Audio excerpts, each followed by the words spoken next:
Assalamualaikum warahmatullahi wabarakatuh. Assalamualaikum. Buya, perkenalkan, saya adalah seorang dokter muda. Seringkali saya menemukan bukti bahwa Islam adalah agama yang logis, dan sehingga banyak sekarang berbondong-bondong penganut agama non-Islam masuk Islam.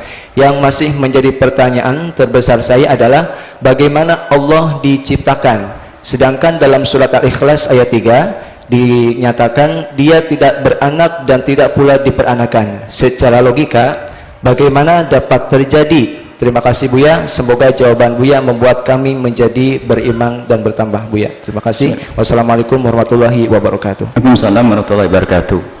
Baik, ketahuilah budaya untuk mengakal-akalkan agama adalah budaya yang membahayakan. Agama tidak bertentangan dengan akal, akan tapi tidak semua dalam agama akalmu bisa faham. Kita harus ngerti itu. Dan ketahuilah bahwasanya kajian ilmiah punya fungsi untuk mendukung keimanan, tapi jangan kau bangun keimananmu dengan kajian ilmiah, engkau akan tersesat. Keimanan adalah sesuatu yang sudah jelas. Sekarang ada orang tergiur dengan penemuan. Jadi kalau bicara keimanan selalu dengan penemuan, kajian ilmiah tentang medis, tentang ini. Jadi membangun imannya dengan penemuan ilmiah, bukan iman tidak dibangun dengan kajian ilmiah. Tapi ingat, kajian ilmiah jika itu benar akan mengukuhkan keimanan.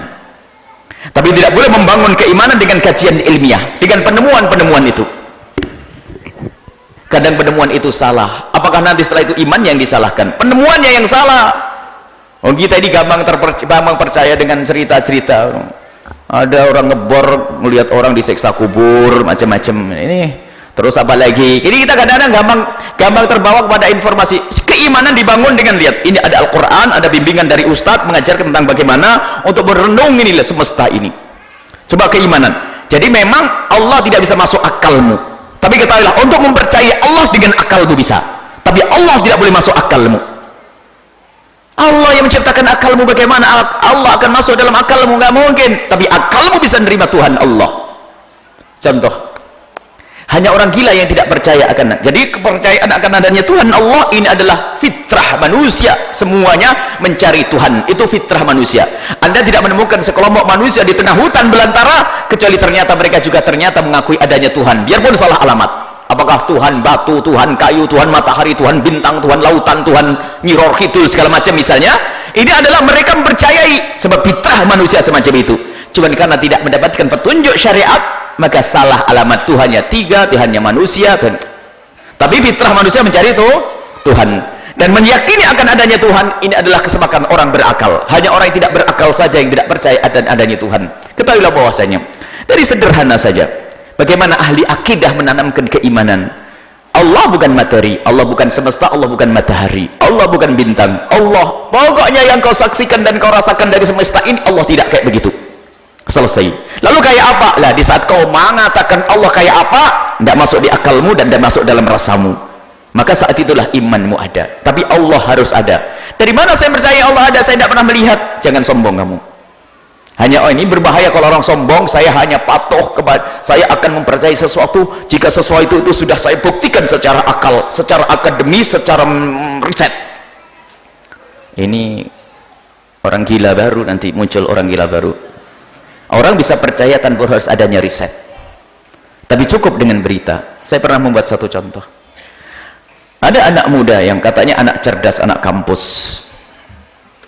yang sok bicara dengan akal. Mungkin dia adalah sarjana falsafat, anggap saja falsafat, tapi falsafat bukan falsafat agama, sehingga dia pokoknya semua ini bisa difahami oleh akal, merasa dirinya cerdas. Sehingga suatu ketika ada rombongan dokter itu memberikan satu pengarahan tentang obat-obat, kesehatan dan sebagainya. Cuman untuk membersihkan apa itu, ada satu gelas, satu botol itu putih kayak air kemasan, cuma dikasih tahu, "Woi anak-anak, ini jangan kamu minum loh ya, awas loh ya, ini air keras ini, kalau kamu minum nanti ususmu brodol, putus nanti." Kasih tahu. Ada mahasiswa yang katanya paling cerdas, "Sorry dokter, mohon maaf, saya tidak akan bisa percaya kecuali semuanya sudah saya coba." Nah, ayo coba. Masa percaya saja harus nyoba? Yang lain selamat, dia tok yang gila tadi. Ya sudah, silakan riset, lakukan uji coba, minum dulu, baru kalau setelah mati keper-keper kau ngomong, percaya. Nggak perlu mempercayai bahasanya air keras ini bahaya, harus dicoba. Cukup yang ngomong seorang dokter, orang bisa selesai. Kenapa harus nyoba? Gila dia akhirnya. Makanya kadang-kadang orang mengandalkan akalnya malah terjerumus. Saya tidak akan percaya Allah, saya tidak melihat Allah, gimana saya percaya Allah? Ente sangat mempercayai sesuatu yang tidak ente lihat kok.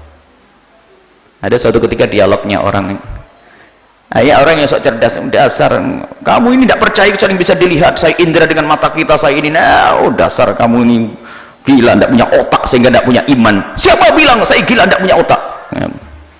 Loh, kamu percaya punya akal? Bingung dia mau ngomong iya, nanti ditanya akalmu di mana, nanti coba apa warnanya kan. Dia percaya kalau kau punya akal. Bahkan banyak hal yang kita ibu tidak harus dengan indera kita. Ada sesuatu yang kita rasakan tapi tidak dengan indera kita. Begitulah Allah berikan tahu kepada kita. Contoh, kita hanya selama ini tahu indera yang 5 kan, apa? Indera rasa, indera ini dan sebagainya. Akan tapi pernahkah seorang ibu tiba-tiba waktu anaknya lagi mondok, tiba-tiba ingat anaknya kangen, pengen ketemu? Kangen dengan indera yang keberapa itu? Sekarang ini sudah terlambat ngajinya, Buya kepanjangan. Anda sudah kerucuk-kerucuk perutnya, lapar. Ayo, dari indera mana itu? Lapar, apakah dari indera kulit? Pokoknya saya lapar. Enggak lapar, enggak percaya. Ini urusan ini. Banyak kita itu tidak dengan indera ini. Orang kalau hanya mengandalkan akalnya malah berbahaya. Sekarang bagaimana kita percaya akan adanya Tuhan Allah?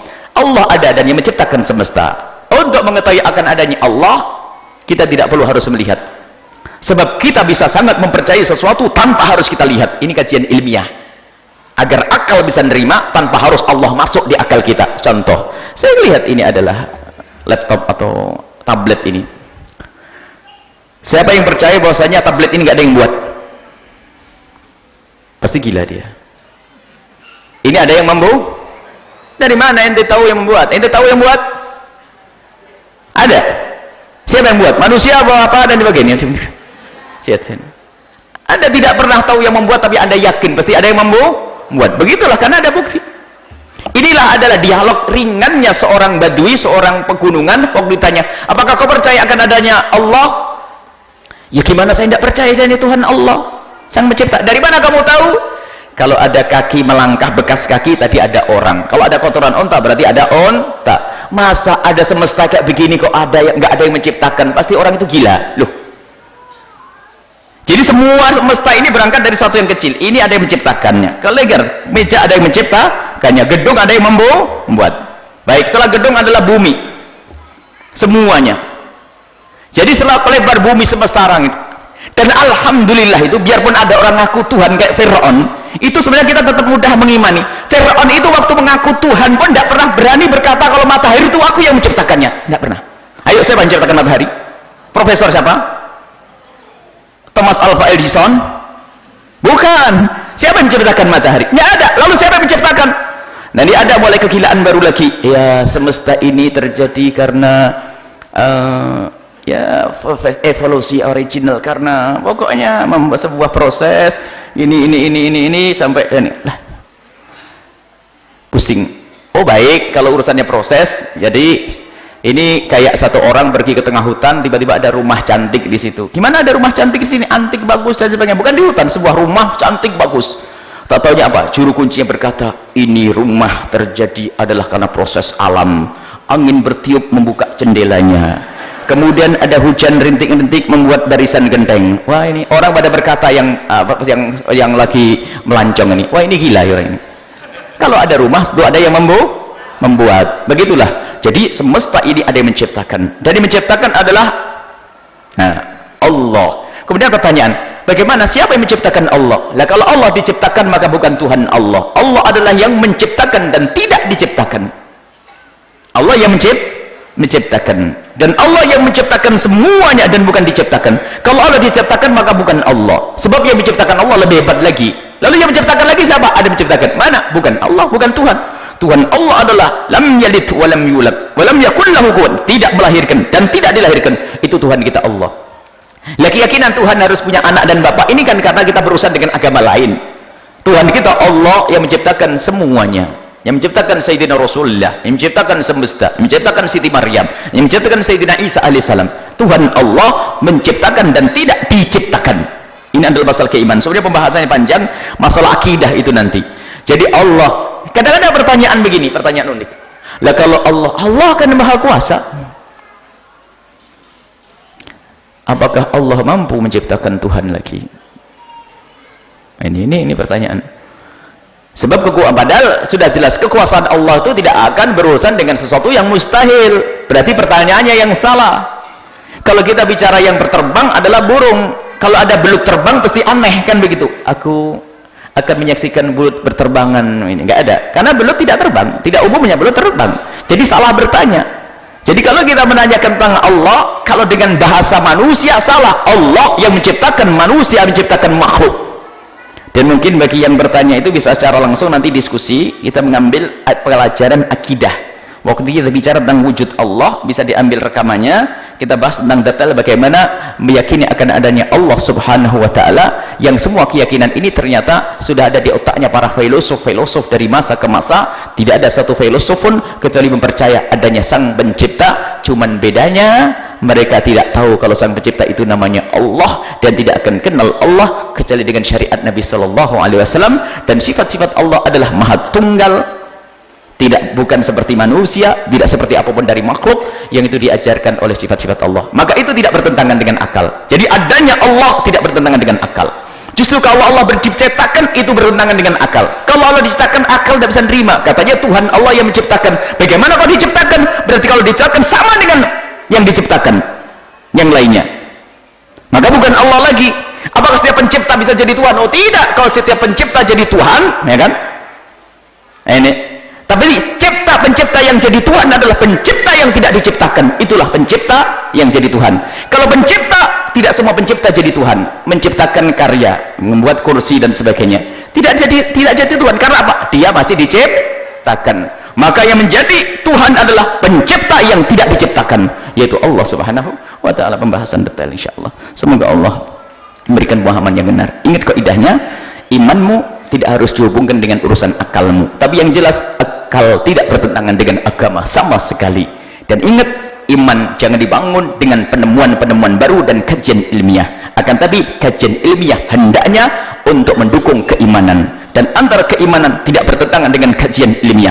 Kapan terjadi pertentangan antara kajian ilmiah dengan keimanan, atau kajian ilmiah dengan syariat, maka ketahuilah kemungkinan salahnya adalah yang pertama, kajian ilmiahnya tidak benar. Yang kedua, atau pemahaman kita kepada Al-Quran tidak benar. Tidak mungkin Al-Quran itu salah. Ini adalah insyaallah yang pembahasan dalam akidah. Nanti insyaallah di Ramadan kita belajar akidah setiap pagi. Nanti setiap pagi akidah ini penting supaya kita tidak salah dalam beriman. Wallahu a'lam bishawab.